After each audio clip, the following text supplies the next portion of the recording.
Denver, Gridiron and Hoops.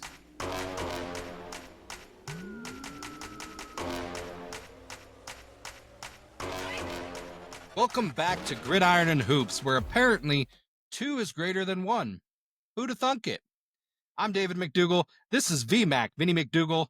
Let's get it. So, Vinny, tell me. I know everyone's dying to hear it. What did you smash tonight? All right. Stick with me on this one. Now, I'm going to say this, and it's 2 words. I want you to focus, okay? Thick and creamy. Now, when you hear thick and creamy, you might be like, didn't you just say 3 words? No. Thick and creamy, okay? Thick and creamy mac and cheese box version. Don't go regular. Don't go original. Find the thick and creamy box. Little extra milk or whatever it is. I don't know what they do to those little packets. Makes all the difference in the world. Of course, if you're like making mac and cheese by scratch or something, you and I aren't on the same wavelength to begin with. Right. So you'll just tune out to everything I just said. But if you do box mac and cheese, thick and creamy, just go for it. You'll love it. Thick and creamy, okay? Speaking of surprises, we've got a heck of a offseason so far for the Nuggets, where we were dreading the draft. We were dreading there being 2 general managers as opposed to 1. But then yesterday hit. And by yesterday, for the listeners, the opening of free agency. And I was kind of sitting there checking the Twitter timeline, knowing that things would be popping off. But for some reason, it was a slow start to free agency. And I think part of that is Silver saying, hey, guys, this is supposed to be no tampering stuff. So you can't be announcing it within 1 second of the opening. That's kind of my thought process on that all happening. But then the big news hit was Michael Porter Jr., 2032, I believe, first round pick for Cam Johnson. 17 million drop in the salary cap in that single trade. And I do know that Cam Johnson was being shopped last year and the asking price was 2 picks. So apparently they decided, you know what, we're going to settle with 1. We'll take the buyout and hopefully his value will rise and we'll flip him on the backside. At least that's my thoughts. Tell me, what are you thinking about this Cam Johnson trade? Yeah, it's crazy how fast things change for this Denver Nuggets franchise, this Denver Nuggets season, this Denver Nuggets roster. And the first domino to fall was MPJ. And there was a point in time where I was willing to accept a bag of basketballs for MPJ during that playoff stretch last year. That's how upset I was at him. And it feels like that was probably the only move we could have made just based off salary. Even that being said, there's still value in that move. So if I isolate that move by itself, A, it had to get done. B, they were kind of pigeonholed into how many options they could actually do to move MPJ. So it was almost in a way of like, hey, we have to dump this salary and get as best return as we can possibly get for it. Yeah. And, Cam Johnson, from what I've seen, from what I've read, from highlights I've looked at, there's a lot of upside to his game in comparison to what seemed to be plateauing with MPJ, although his PPG and rebounds were up a little bit or career highs. It felt like he was reaching a ceiling with this team of what he could produce for us. Whereas this Cam Johnson dude seems to be growing more and more and have potential for a higher ceiling. So that in itself excites me, although it was a move where we didn't really have many other options this year. Prior years could have been a different story, but we'll maybe touch on that later. It felt like they got the max return they possibly could while dumping salary. A little bit of resistance in there with me with what you were saying, and specifically like the room to grow. Like, I understand, but he is 29 years old. So, he's almost kind of at his peak, if you get what I mean. But I think where he does have room to grow is within this offense, getting some possessions that he wouldn't normally get. Like on Brooklyn, he was one of the, I think, probably the second leading scorer. I have to double check. But, they knew he was getting the ball. Whereas in Denver, he's going to be working in a system. I think even if he averages the same amount of points, it's going to be beneficial in terms of his ability to move within the offense without being told where to go. Like, I couldn't tell you how many times I saw Porter getting told, "Hey, go over there," by Jokic or Murray or whoever the case may be, and it's as simple as this. You know what I mean? And one thing I notice when watching him is he has a little bit better of a motor, and by that I mainly mean that he doesn't have that processor problem where he's thinking of what he needs to do. I've seen a lot of his play, and he's a little bit more athletic than Porter. But that being said, he doesn't have the presence down low in the post that a Porter has. He definitely, there's no question about it. He gets more rebounds, and that could potentially hurt, but I think the additions we've made to the team can kind of mitigate that. But that being said, he also just provides a little bit more athleticism where he's not going to be so rigid on, like, for example, a layup take down the lane. So I am excited about the change in direction, if you get what I mean. Few things from what I've seen for Porter's rebounding. I think it's also just the fact he's 6'10". Oh, Like yeah, yeah. when I think of Porter and rebounding, I don't see him, boxing out, getting aggressive down low. He would get some free throw extended rebound type stuff because he's just so darn tall. That is true, yeah. What's interesting about Cam is first off, he can actually dribble. He can, So yeah. right there, that was one of my big knocks against MPJ. The dude just refused to dribble the basketball. He wanted to just catch and shoot on fast breaks. Right away, he was looking for who can take this ball out of my hands, where looks like Cam does not have that issue. So he can actually ball handle, which will be, I think, a welcome change from that position on the. Yeah, I've actually, saw some of the highlights where he's beating someone off the dribble to a point, which is impressive, especially since like I mentioned his athleticism earlier. He has different finishing points than Porter Jr. has. Like Porter was like kind of get to his spot, either shoot over them or kind of struggle and end up passing it. Whereas Cam Johnson will actually put the ball outside of his frame a bit and be a little bit more creative. I really like seeing that. Yep. So first and foremost, he can handle the ball. Secondly, it seems like he does have a certain knack for playmaking as well. But to what extent is it you're on the Brooklyn Nets and the team is trash and you're not exactly getting the top competition? So, I mean, even from that standpoint, I wouldn't be surprised if some of his PBG points per game, assists, steals all come down a bit. And I'd be okay with that because he's not expected to be that guy on this team, which I think would be good for him in the long run. So, Oh yeah. you have a player in Cam where offense can be created through him versus MPJ, it had to be done for him. Huge Yeah, that difference is that's a in good the way to way put those it. those two aspects play into spacing of the team, how they run offense. And even if he maybe gets extended minutes into the bench type minutes where he can help beyond the starter group, even into that Yeah. bench piece, that changes the dynamic of the entire starting five and even the bench players, that he can create some offense either by himself and or for others. That was not the case with MPJ whatsoever. Yeah, and we'll get into some of the other additions in just a minute, but that's part of the benefits of this trade. Like you mentioned how he can kind of coexist with the bench is maybe the best way to put it.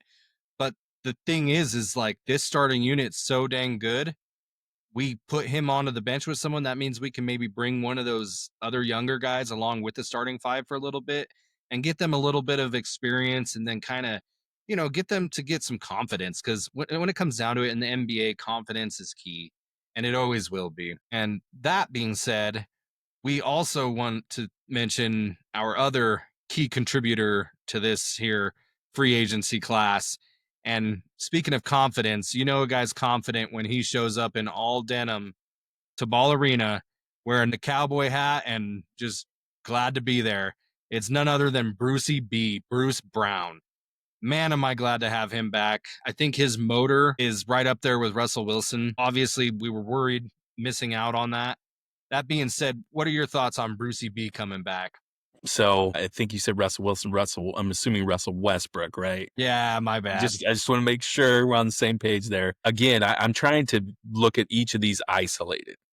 So MPJ trade, I'm just going to pretend that never even happened and look just at Brown. And obviously, fan favorite. I think we all have a lot of great memories from that championship run. So much so, our eyes were blinded by players such as MPJ that, maybe could have been moved on earlier. Well, even Bruce Brown, he gets a bump up if you get what I mean. Yep. Because I mean, as soon as he left, it's not like he was just all of a sudden this completely different player that, had significant contributions above and beyond what he did for the Nuggets. So from a point of familiarity, from a point of they probably asked Jokic, what do you think about him coming back? And he had to have given the green light.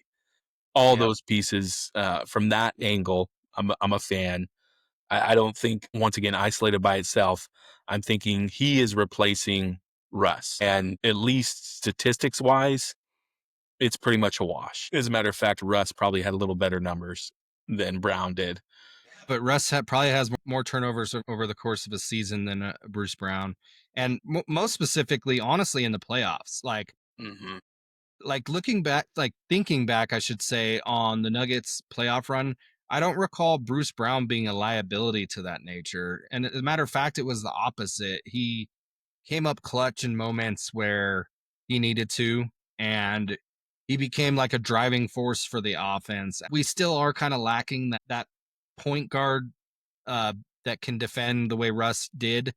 He was relatively I won't say elite, but relatively probably top notch. You know what I mean? Like just not quite elite is what I'm getting at. hmm And then I mean, in general, the fact that Bruce Brown is a Swiss Army knife that can play point guard through power forward is really a benefit for any competing team in general. So that is definitely just a great asset to have, especially on a championship team. Agreed, agreed. Yeah, he's how he gets to the numbers is completely different than how Russ got to his numbers. Just a complete different game. And it's hard to not look at that 23 championship through rose-colored glasses. And the piece that I'm going to be curious about, and this is for the entire roster, is that 2023 playoff run was not the same playoff structure we've seen these last 2 years, where physicality and defense significantly ramped up. So Yeah. it'll be good to see kind of what he contributes to the team from that perspective as we hopefully get into these deep playoff runs and he remains healthy. So isolated by itself, it was a needed transaction. I don't think it's something where I'm like over the moon about it. But like I said, I'm just trying to look just one transaction at a time versus like what holistically they all do together. Yeah, and so with that in mind, it definitely want to bring up the one of the other transactions, the trade. So we're talking Dario Saric straight across the board for Jonas Valanciunas. Like I was super excited about the first two bits of news, and then I saw this one, and dude, I was so stoked because like by all means, like people can have their own takes on him, but I think he's a starting caliber center in the league. And the fact that he's going to be backing up Jokic. So one of the worries we've always had is, the minutes off the court for Jokic, what happens? Well, what most teams do is they go ahead and either put in a center that is going to obliterate us on the boards.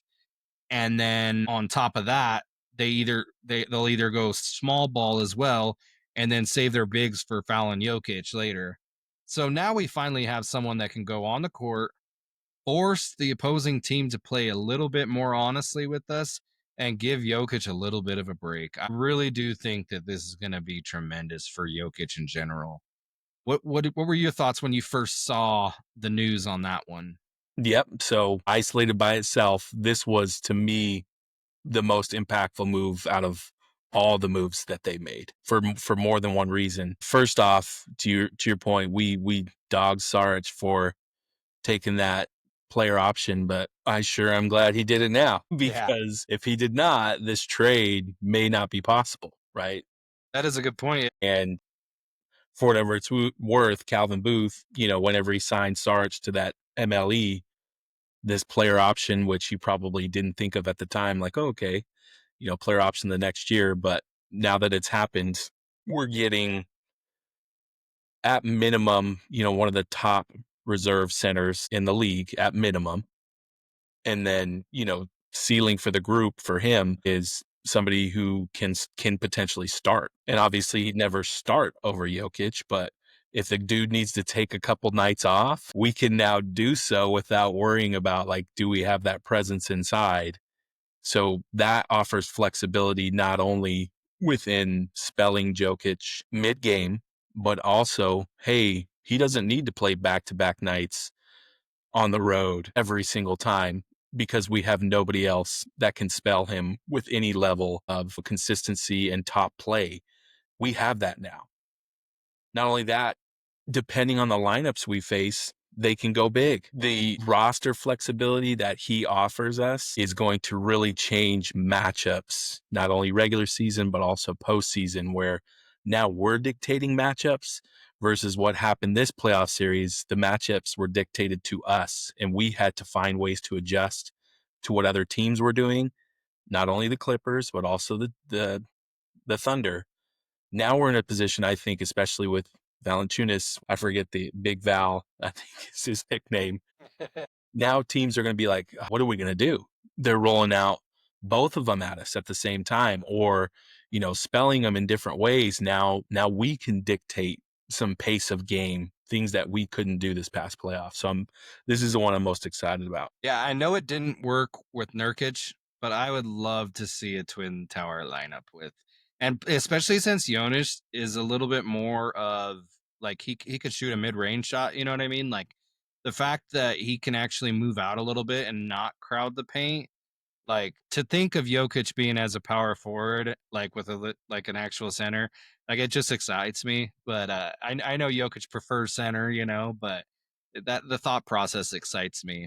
Yeah. And to kind of further the point though is it's like everything needed to happen together for these moves to happen. Like you mentioned the Sarge thing, which honestly I didn't even think about. The player option actually benefiting us, but also like this trade can't happen without the Porter trade either because we had a trade exception from the Porter trade, so that way we could get Jonas, who has actually been targeted by the Nuggets. I'm pretty sure the last 2 seasons they just haven't been able to get him. So really it's like a full circle moment, and a lot of times they're finally able to get Jonas. They finally bring back Brucey B. They finally got Cam Johnson, who they've been trying to get for 2 years as well. It's like the stars aligned for him. And then not only that, but we'll discuss the next signing in just a moment, but they still have an MLE, mid-level exception left. So there's a chance they still got another ace up their sleeves. And like people are already calling this an A plus free agency from them. I can only imagine if they somehow pull off at least one more move to at least get one player who can contribute. You know what I mean? Like by all means, we don't want a star. No, we want a star, but we don't need a star. We can use a role player, someone that can actually see the court in the playoffs. And real quick before I forget about it, that was the other note I was going to say about Cam Johnson versus Michael Porter Jr. is Porter just disappears in the playoffs, like disappears. And Cam, when we faced the Suns, did not disappear. So I'm thinking that there's a little bit difference in play there, but I do think Porter's a regular season guy, and I think Cam Johnson's going to be a guy just all year round. So and by all means, I could be proven wrong, but that's just the eye test on that. Yeah, solid take. Obviously, the shoulder injury, people will point to that, but going back several years, and this is what ticks me off about this free agency. And you're like, what would make you upset? The last 2 years, just standing pat and not doing anything. If I just look objectively at MPJ's game, watching regular season and playoff games, I'm not in the building. I'm not watching practice every single day like these people are. Yeah. Like the growth just it it never matured into anything. It And almost their seemed as if it was a recognition of it, regression. the recognition of that, you know, whether it's the desire to change his game or inability, whatever it is, they didn't see it fast enough. And I'm not talking pre-contract when they're in a position where teams were interested. Do we trade him? Do we pay him? Injury history, what do we do?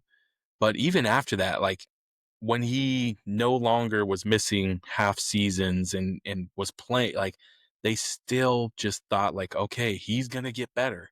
Like, what did you miss? Like in practice every day where you could see like his game just did not progress for whatever reason. I don't know what it is. And again, I'm not in that building every day, but they missed pretty big on that. Obviously, there's some other things that they didn't handle very well. Reggie Jackson, Dario Saric. Well, even though Saric kind of paid off this year, those are some pretty big moves that didn't pay off at all. It's almost like this move should have happened earlier, but here we are. Some things to be excited about. And I don't have to talk about MPJ anymore after this podcast. Oh, it'll come up. So, like, the main thing for me in the free agency in general, I kept mentioning how we didn't have much hope, and it just reignited my passion. And it's funny because I was driving down to Arapahoe thinking about the Nuggets, the usual trip home, and I was thinking to myself, I was like, man, the main difference between this year and last year is last year I felt like I, didn't necessarily have to watch the whole game to know what the picture was because I knew the team. I knew exactly how they would act. I knew exactly how they would perform. And now it's a mystery and the intrigue is back. You know what I mean? So I'm super happy about it. Super stoked. And then I do want to get to the last free agency signing before I just ramble on and on. Tim Hardaway Jr. What are your thoughts on that guy? Well, before I jump into that, let me touch on what you just said. I'd probably say you're super fan status, right? You're not just fan Oh, yeah. status, you're super fan. You even had this team clocked. You knew exactly where the contributions were going to come from. You knew exactly who was going to play, who was not going to play. You knew exactly kind of what to expect from the group. Now we're in a space where what we heard at the end of the year from players of like, do you want to be here? Jokic coming out and saying like, hey, if you're not playing up to your level of play, should you get a pay reduction? Right. We have competition now. So those mainstays we know, Jokic, Murray, Gordon slash Braun, whatever you want to, I know the pronunciation, but I'm just trying to give our audience to know which Braun, CB. We know that what we're going to get from them now, P Watt, you want some playing time, you better step your game up. Najee didn't get much playing time, but if you want playing time, you better step your game up or you're just going to be sitting at the end of the bench. Strother. Whereas this past season, it was almost we had to get minutes from guys. We had to get minutes. So that's a whole nother element of competition that will be really good for this group. You're not nobody's guaranteed minutes this season past those four I just named. And, I know DA or AD came up out a couple times like whoever's playing the best will play, yada yada. Every coach says that, but he's going to develop his own favorites. But now he can really play around with that roster, what I mentioned earlier, and figure out like who do I want to play here, who do I want to play there, and you better bring your stuff, or you're just going to be sitting on the bench. Right. But for Tim Hardaway Jr., that is for those of us old enough in the audience, remember playing Tim Hardaway Sr. in NBA Jam, just dropping threes with the Heat. I don't know what his rating was for 3-point percentage on NBA Jam, but it was through the roof. Okay. He's him and Lonzo Mourning, dominant little setup with the Heat on NBA Jam. If you know, you know. For what he brings to the team, consummate professional. You got to love it. He's been on quite a few different teams. He's played in the regular seasons, played in the playoffs, plays defense, can provide you scoring as needed. Just a really great transaction for the team and gives the bench more scoring opportunities, somebody who can take the ball and create if needed to. So definitely another great transaction this offseason. Yeah, it was a super limited sample set, but he averaged something like 63% on wide open 3-point shots, which, that's what Jokic creates. So it's interesting the fit there, because obviously, he's probably not going to be. I mean, he probably could crack the starting lineup on nights if you get what I mean. But that being said, I think the main benefactor, and you mentioned competition before, is he's going to be directly competing with like Strother and Peyton Watson for minutes. Those two specifically, just like you said, cream rises to the top. Those players are going to have to up their games in order to get minutes over him because he's a veteran. He has the savvy. So those other guys are going to have to produce results in order to top him. That's very awesome to see. Najee, I just don't know what he's going to be able to do. Once upon a time, I thought he could be decent, but I just think he's unfortunately a waste of a space right now, a roster space that is. But I think, yeah, I think Deron Holmes is going to get more play than he is personally. Yeah, coming off injury. And now, the expectations for Najee changes with Big Val on the squad. He is a power forward now, which is what he is. Mm-hmm. Yep. So the expectations for him change. And, if that results in his game flourishing, alongside him spelling, who knows, AG, whatever that looks like, we'll take it. But yeah, he's gonna have to earn those minutes. Yeah, that's a fact. And then to kind of finish things out and round it out, I mentioned the MLE earlier. Tell me, what are your hopes and prayers on that end? Tough to say. I think now is going to be the sit and wait. Like these were the big moves. These are the splash moves. Now we wait until midseason to see who's hurt, who's injured from other teams, which teams are out of contention, which expiring contracts are out there that somebody's willing to part ways with, and maybe they want to compete alongside Jokic in the team. So I think they'll sit tight on that and hold. I do want more. Nuggets fans out there are excited. So am I. But do not get complacent. There is no reason to say, okay, let's see if we can just keep this team together for the next 2-3 years. That's the same thinking that got us in trouble, right? Put your chips to the middle, go after one more ring. And if this is the year, that's your decision. Hey, we're gonna spend as much money as we can. We're gonna form a roster as best we can. And this is gonna be our best shot over the next 3 years. I'm all for it. I mean, look what the last 2 years were like. They were fun basketball to watch, selling out the arena, no problems. Yes, as fans, do we want to win the championship because we have a championship player on the team? Somebody who can deliver it, of course. But if you're telling me you're going to put it all in and go after it this year, I'd much rather have that than trying to balance. Like, okay, what can we do over the next couple years to compete? Like, no, go after it right now. Yeah, and I'm completely with you. We're on a year-to-year transaction here because let's be real. If this doesn't go well, he could request a trade.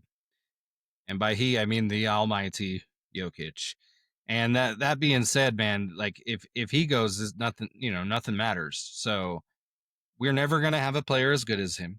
I mean, it's just the truth. He is a generational talent. So we need to do right by him and give him every asset to try to get this done. That's why I'm going to be pretty upset if they don't use that MLE. Like in general, I love the off season, but it's like, what could have we have done type thing. You know what I mean? Because you don't want to regret it come playoffs that we didn't want to get one more chip in here and try to compete. Yeah. So that's where I'm at with that.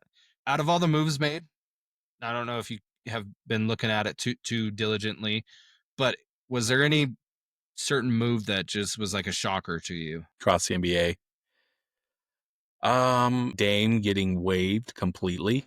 Yep, that You was know, mine. so you just mentioned kind of doomsday scenario for the Nuggets, and the Bucks are living that doomsday scenario as we speak, where you're doing everything possible to hold on to Giannis. And in my opinion, he's playing it a little like a punk. Like, I guess even no matter what, all the great stars do it. I think even Kobe did it at one point in time to the Lakers, like he ever was going to leave LA. But that's the doomsday scenario you just mentioned that we're trying to avoid. And the Bucks, I mean, what's the alternative? You hold on to him until the playoffs and hope that he's going to give you something to get you over the top. That's not going to work for Giannis, right? He wants some moves now. So I'm curious to see what else they pull aside from Miles Turner, who has been with the Pacers for like a decade. Um, so Right. I'm sure Pacers fans aren't happy about that. You lose Hallie, you lose your longest tenured player, which I'm sure is a fan favorite. But they're in a tough spot, the Bucks. And do you trade him and get value? Like I've heard, the Knicks going after him type stuff, but that's what we want to avoid for sure. Bucks, how they made this all happen was they did like a buyout. but instead of buying out like his two, like either his 1 season or 2 seasons up front, they stretched it out to 5 seasons. So their salary cap over the next 5 seasons is $22 million short. Mm. Like, how are they going to keep you honest? Like, it didn't make sense. It doesn't make sense to me because, like, I think it was a knee jerk reaction, is what I'm getting at, because you just limited yourself for the remainder of his career. You know what I mean?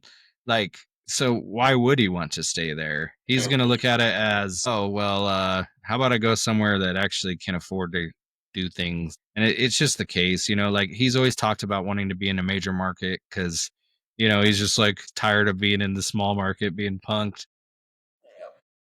But yeah, that's it. That's an interesting situation.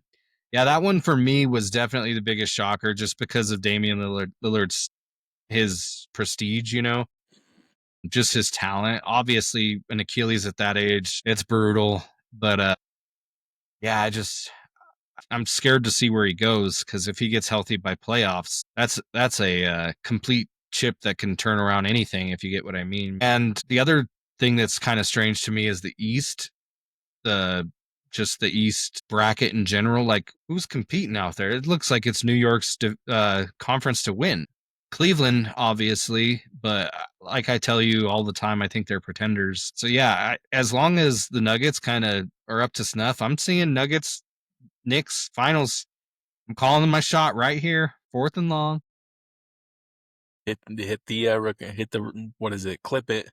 Any Right, fans out there, make sure you clip it. right. So yeah, I'm calling it right here, so we can come back and review the footage. Yeah, I hate to go backwards again, but this is also what ticks me off about the Nuggets not making any moves the past 2 years. The past 2 decades, maybe even plus, the Western Conference has been strong. Top, 1 through 8, if not more. And this year, it is the strongest I have ever seen it. With all these moves that we just witnessed, where, Rockets acquire KD. Nobody Few free agents too. nobody on OKC is going anywhere. As a matter of fact, they drafted more first round picks who knows could or could not make a contribution, yet to be seen. Nuggets make all these moves. Lakers are quiet. They're the sleeping giant, could make moves. Dallas, if AD, Kyrie, and Cooper Flag are all healthy, that's a tough team to deal with. Clippers. Ant still is Ant and could carry a team through a playoff series if needed. It's just a tough, tough conference this year. And it's almost like whoever makes it out of the West is the de facto champion. I would say that. I don't think right now, as is, a team from the East can beat whoever makes it out of the West. Yeah, the East, Boston's down, Indiana's down. Like, it's really going to be feast or famine, and the West teams are going to be just inflated records because they're going to be eaten on the East. You know what I mean? Like, it's going to be an interesting season. I could see that everybody in the Western Conference to like make the playoffs needs like 53 plus wins or something like that, just because of how brutal this is. Now, I'm not counting the bubble. Play in. Yeah, the play-in. Sorry. Yeah, play in turn. Uh, I mean, it is what it is to me. It's not. It's an interesting way to bring more excitement to the game. It was similar to the MLB. MLB, it used to just be you had to, win the pennant, win the division, and then they added the wild card game. So to me, it's not too different than that. But this will be a year, I think, and I could be wrong. And there's been 1 or 2 years where it's like, does this team in the East really deserve to be in a playoff, or Right. should this be just 1 through 16 standings? Because there's going to be some West teams where you're like, man, this West team is going to get kicked out, even though they're probably better than half of the East bracket that's in there. So Right. we'll see how it shakes out. And you know, the CBA the CBA is interesting. This CBA has made it to where these trades and activity are just going to be, I think, normal moving forward. It used to be big blockbuster moves where like the Lakers make a move and there's just a bunch of other small little transactions, or OKC makes a big move, whoever, not OKC, Golden State. I think now it's because this CBA and the aprons and the tiers where these teams have to trade out to get under it and then make additional moves. I think this is going to be more of what we see every year going forward. Yeah. And I think we're also going to see a lot more of these situations where a team dips into the second apron and then after that year they then fire sale, because that's the way they structured it, where repeat offenders take a considerable amount more in losses, we'll call it, or fines, whatever you want. Taxes, I think, is what they specify it as. So I think it's going to be pretty common. What happened to the Celtics, what kind of happened to the Bucks, I think it's going to be commonplace, and it's interesting. Who knows how long that'll last? I think it's definitely a dynasty killer. Mhm. They no longer want to see that. They want some diversity, which sucks that our you know, generational talent happened to come along during this era. But I mean, it is what it is. As Nuggets fans, we should know that something like that would happen, that they would curb the almighty Jokic. But that being said, we've covered quite a bit of ground there, and the Nuggets are leaving us with some hope. They're leaving that crack open where we're over here saying, so you're telling me there's a chance. Thank you all for joining us. If you've got to this point in the show, just make sure you go ahead and leave a like, leave a follow. I ain't too proud to beg, but seriously, We might start begging earlier in the show. So just to yeah, just to prep I'm anybody who's made it this far. that is a fact. Yeah, we're out here for the people. Thanks for joining us for the ride. Until next time, go Broncos, go Nuggets, Denver, Gridiron and Hoops. Peace. Anything's possible. Anything's possible. In the Mile High City, where the lights shine bright, the Broncos fight hard in the cold, clear night. With every Hail Mary, our hopes take flight, and the Nuggets dribble dreams into the spotlight. 24 seconds, the clock's racing down.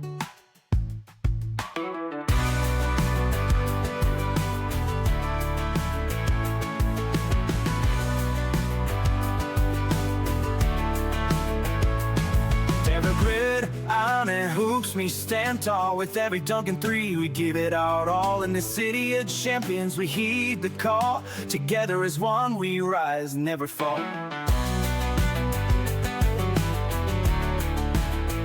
With a quick crossover and a thunderous slam, the crowd's rolling wild, it's now or never, man. From the court to the field, we stake our claim. Together we'll rise, united in the game. Hit sticks collide, feel the energy surge.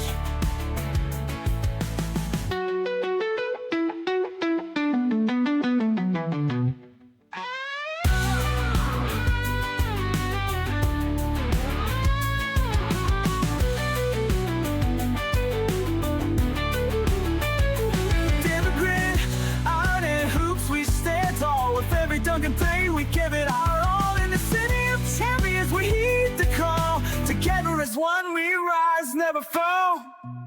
So let's lace up tight, let the games begin. In Denver's heart, where we all win.